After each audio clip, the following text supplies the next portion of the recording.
రోజు నేను ఇడ్లీ చేసి చూపిస్తాను. స్మూత్గా ఇడ్లీ రావాలంటే ఎలా అనేది.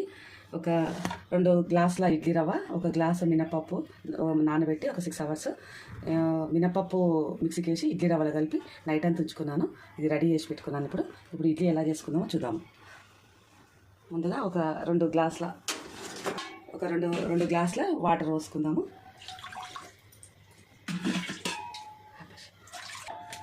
స్టవ్ ఆన్ చేసుకొని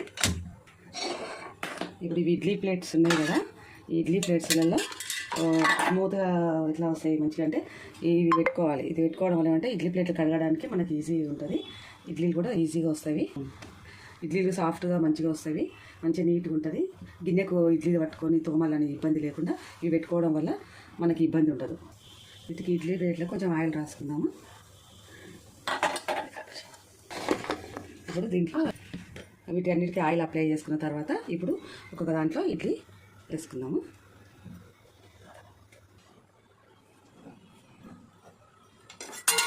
ఇప్పుడు వాటర్లో పెట్టుకుందాం. ఇట్లా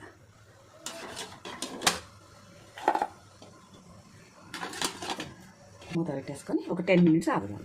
ఇడ్లీకి పల్లి చట్నీ చేసుకుందాం. సింపుల్గా కొన్ని పల్లీలు తీసుకొని కొంచెం వేపాలి. దీంట్లో మామూలుగా వేపాలి.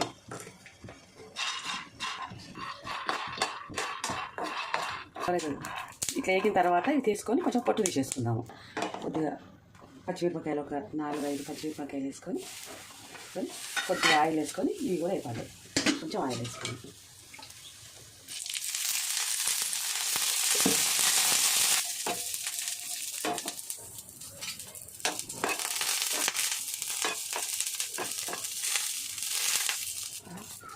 ఇప్పుడు మిక్సీకి వేసుకుందాం. పచ్చిమిరపకాయలు, ఒక 4 ఉల్లిపాయలు వేసుకున్నాము. సాల్ట్ నెక్స్ట్ కొంచెం ఆరోగ్యరీత్యా నేను రాక్ సాల్ట్ వేసుకుంటున్నాను కొంచెం. ఇప్పుడు దీన్ని మిక్సీకి పట్టుకుందాము. ఇప్పుడు చట్నీకి పోపు వేసుకుందాం.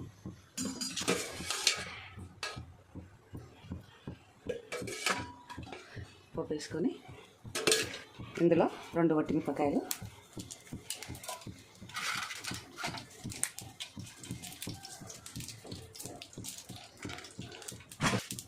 జీలకర్ర, ఆవాలు, కొద్దిగా పసుపు, కరివేపాకు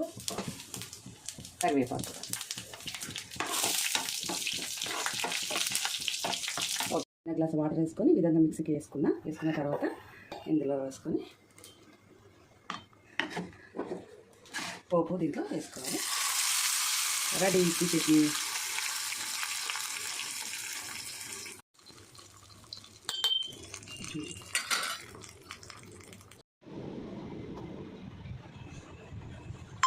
ఇడ్లీ రెడీ అయినవి. ఇప్పుడు ఇడ్లీ పెట్టుకున్నాము.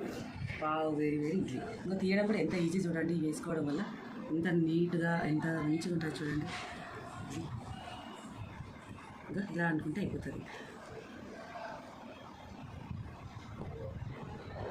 ఇంకా ఎంత నీట్గా ఉంచండి. ప్లేట్ తోమడానికి అవసరం లేదు. ఇది ఇడ్లీ చట్నీ పెట్టేసుకుందాము. బాగా సూపర్.